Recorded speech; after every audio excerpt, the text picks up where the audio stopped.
Euporia is one of the coolest weapons in Shadow of the Erdtree, and one of the many faith-based weapons that have an absolutely insane nuke ability. Thanks to patch 1.13, it's now stronger than ever, which is why we're going to go over the perfect build around it, focusing on maxing out its damage, making the most out of it, so let's jump right in. Now, what makes this weapon special is its luster buff mechanic. Basically, it kind of forces you to constantly be aggressive, trying to do consecutive hits against targets so that you can further buff the damage on it. As you increase those luster stacks, you're going to get higher and higher holy damage. Plus, you get the luster stacks, which you can then spend with the vortex ability to unleash that nuke mechanic. And there are two stages of the buff that you can get. The first stage, which is only a partial charge up, happens by the 3rd to 5th hit. With the weapon, it's still going to be good enough, deals nice damage, but it's also going to last the longest at about 50 seconds to a minute. However, you're going to constantly want to push for the full charge up of the mechanic, so going to stage 2, which happens at 10 luster stacks. This is going to unleash the true damage potential of the weapon and also let you unleash that insane nuke with your vortex ability. However, its duration is only about 30 seconds, give or take, so you still have enough time to unleash it, but not too long before it expires. That being said, I don't think this weapon is broken OP as other people might imply. I still think it's definitely above average, but I think it balances out with the fact that you still need to build the luster stacks every time, and the fact that you're pretty overexposed when you're just focusing on the vortex mechanic. So this is going to require you to be very knowledgeable of the boss fights that you have, especially in the DLC. So to make the most out of this build, you're going to maybe want to try incorporating as many heavy hits with this weapon as you can, both charged heavies as well as running heavies. And there are a few reasons why that's the case. On one side, because your normal attacks don't do any poise damage at all. So if you're trading blows with bosses, you're going to come out at the losing end of it. That is why doing some charged heavies in windows of opportunity or doing running heavies can help a ton to at least make them flinch. And you're going to see with this build, it's more than enough to eventually also stagger them just in time to unleash a full blast to the face. Second of all, because your charged heavies are very good at building those luster stacks very fast. It only takes about a couple of them to fully charge up the weapon, which can oftentimes be a bit faster than trying to trade blows with regular attacks of this weapon. And finally, because you can stagger enemies. I mean, that's the most important part. You want to keep enemies steady so that you can unleash the full vortex right next to its face. However, keep in mind that the vortex ability can readjust its trajectory, so you can still use it like that. If the enemy dodges out of the way, you can always reposition during the vortex ability. So that's why for this build, we're going to try to increase the holy damage to insane levels and also provide some extra staggers to keep enemies at bay. That is why we're going to use the following items. We're going to use the Euporia, obviously, as a main weapon, but also the Sword of the Light, as one of you guys suggested. Specifically because of the light ability on it, we can activate this before combat and gain an extra 20% holy damage buff on top, which lasts pretty long, about 60 seconds.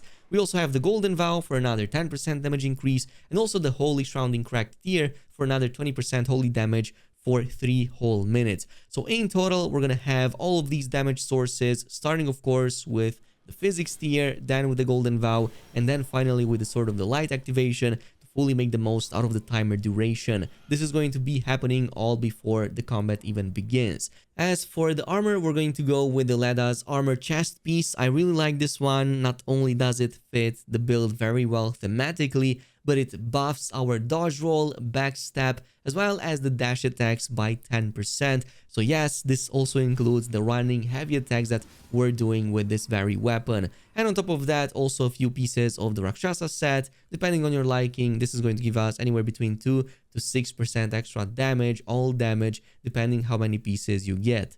In the talisman category, we have the Shard of Alexander, since we are going to use weapon skills. Also the Secret Scorpion Charm, no-brainer since we are dealing holy damage. Also Rotten Winged Sword Insignia. This is both going to work really great on your consecutive hits with the Twin Blade, but also on the Vortex ability, assuming that you also hit the target with the spinning attack. So this is going to stack that damage buff even more on you. And finally, a Dragon Crest Talisman. This helps a ton with damage mitigation with this build.